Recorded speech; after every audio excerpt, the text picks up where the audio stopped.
د افغانستان حج او اوقافو وزارت مسلکي معین مولوي زر محمد حقانی وویل په افغاني ټولنه کې د دیني عالمانو رول مهم او هغوی دي خلک د اسلامي نظام پر اړتیا ارزښت او ګټو وپوهوي ترڅو په ټولیزه توګه د اسلامي مسؤلیت په ښه توګه ادا شوی او دیني عالمانو خپل مسؤلیت ادا کړی وي.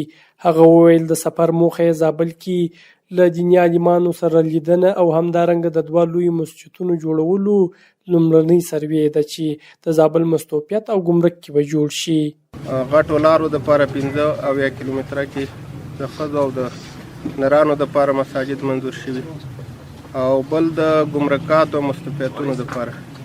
زمونږ سفر د دغه ګمرکاتو او مستوفیتونو د مساجدو د براورد دپاره او بل د علماء کرامو سره مساجد خاص کر د رسمي امامانو سره چې د منبر د طریق نه د اسلامي نظام تاییدات وشي او د دې دپاره کوم خنډونه وي هغه هوار شي او د خلکو تشویشات ختم شي.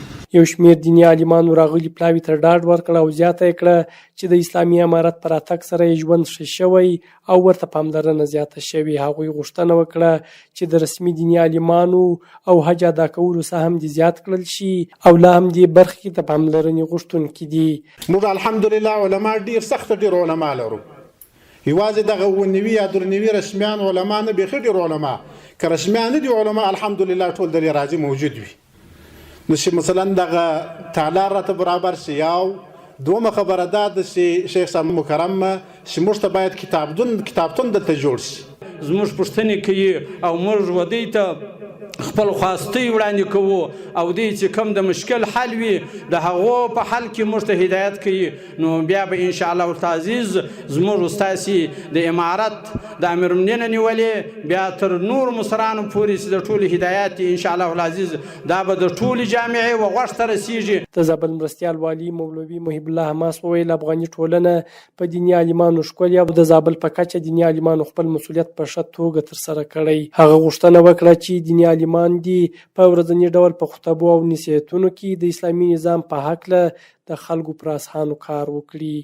دا یو عظیم نعمت دی الله رب العزت له طرف نه چې په دې ټوله جامعه کې علما کرام ډیر زیات دي بالخصوص چې امارت راغلی الحمدلله ثم الحمدلله علماو د امارت پر راتګ سره بیخي زیات شوي دي الحمدلله. همدارنګه علما د امارت په صفوفو کې د امارت په منصبونو کې د امارت په لیکو کې د زیات سوق شوي دي. د زابل حج او اوقافو رئیس مولوي محمد اسلام واسي وویل د دې ولایت دیني عالمانو په هر وخت کې د اسلامي امارت ملاتړ کړی او لا به هم خپل دې ملاتړ ته دوام ورکوي. هغه وویل دیني عالمانو ته بېلابېلو برخو کې اسانتیاوې برابرې شوي او لا هم دې برخه کې کوښښ کوي ترڅو دیني عالمان پر یوه ټغر راټول کړي.